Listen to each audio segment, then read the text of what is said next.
Welcome back to the Comet Raceway, where tonight we finish off that Celestial 16. I'm your host, Racing Rick. And I'm your co-host, DA. Before we get to driver's introduction, sidekick Sandy would like to say a few words.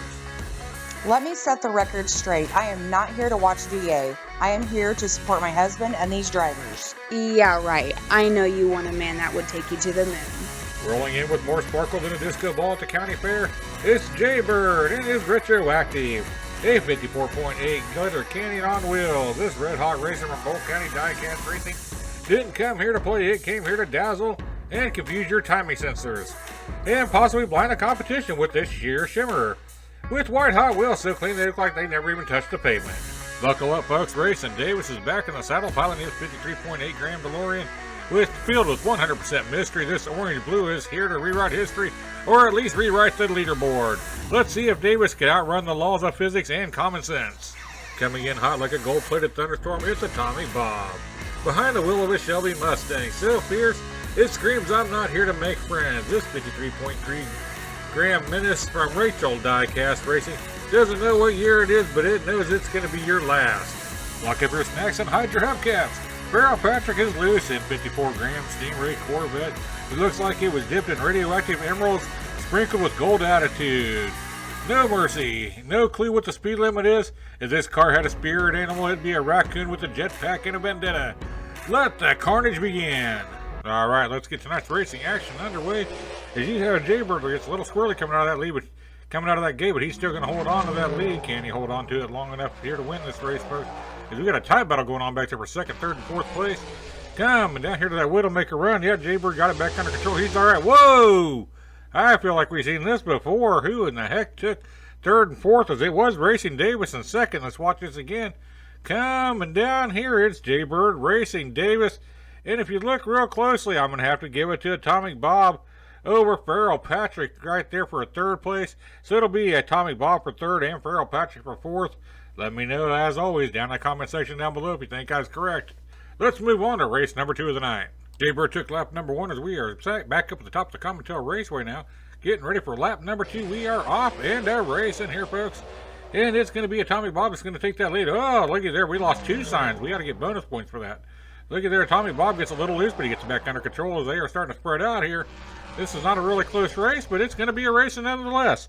As it will be Atomic Bob, Racing Davis, Jaybird, Farrell Patrick. We're at the halfway point now, folks. And we got a tight race up there at the top between Atomic Bob, Jaybird, and Racing Davis. Let's see what happens here as Farrell Patrick really needs to get it going on right here, right now. And this time it's going to be Atomic Bob taking that lead. And here we go. Atomic Bob gets a little sloppy. Oh, I think nope. I thought we lost Farrell Patrick, but nope. He got it back on the track, and he's coming on down here to Widowmaker on with everybody else. It's going to be Atomic Bob, Jaybird, Farrell Patrick, Racing Davis. Well, with one race left to go, it looks like it's going to be Atomic Bob and Jaybird moving on. But Racing Davis could sneak in there and take something if something was to happen here. And you can expect the unexpected here at the Comet. They are off and racing. And it does look like it's going to be Jaybird that's going to have that lead.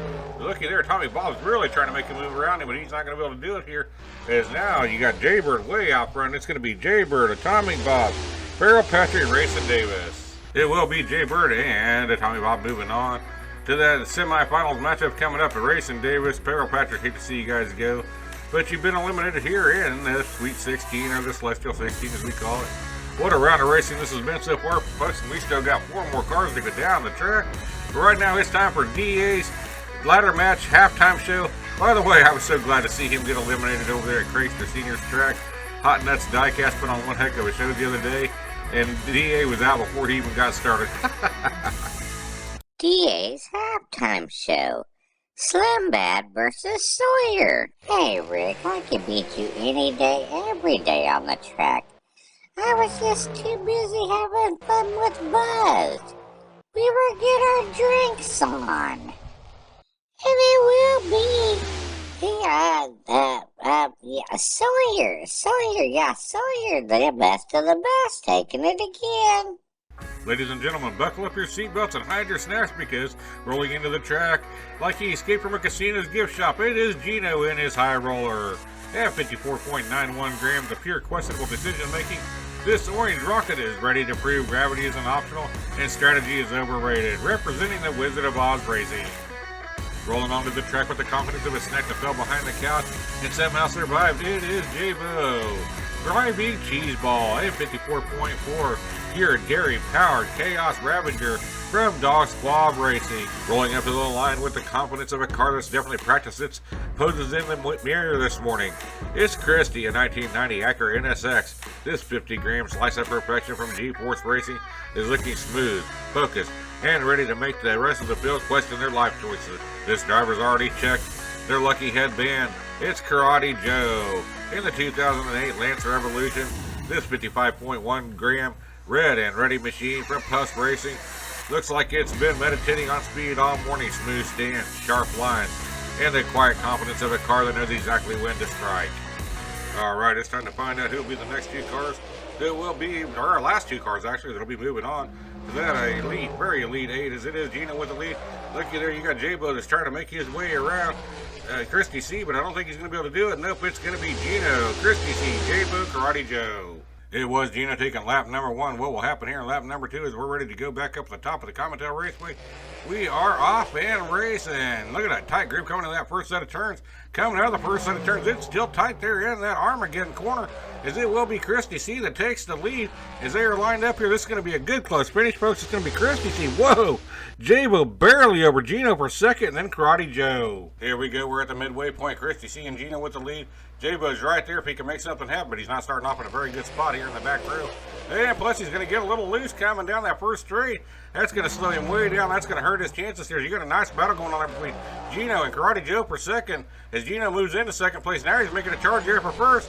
Coming down here to Whittle, make a run we go. It will be Christy, Gino, Karate Joe, J-Bo.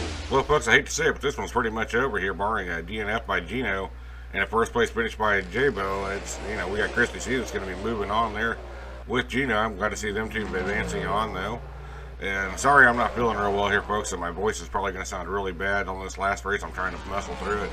As we're coming down here to Whittle, make a run we go, folks. It will be Gino, Karate Joe, Christy, J-Bo. Well, that was definitely an interesting round of racing, as it was Christy G with the tie up at the top. Don't matter because they're both moving on. Christy G and Gino, congratulations. J-Bo, Karate Joe, you both tied with 7 down there. I hate to see you guys go, but hope to see you back here again real soon at the Cometel Raceway. As always, I'd like to thank each and every one you see here on the screen for making this channel possible, and each and every one of you for making sure you tune in and watch these races. Doing the best that we can here, folks, in this harsh world. Hopefully you all don't catch this stuff like I got. Try to stay safe out there. Try to stay well. Make sure to spread those kind words throughout your day. Until next time, race fans, happy racing and God bless.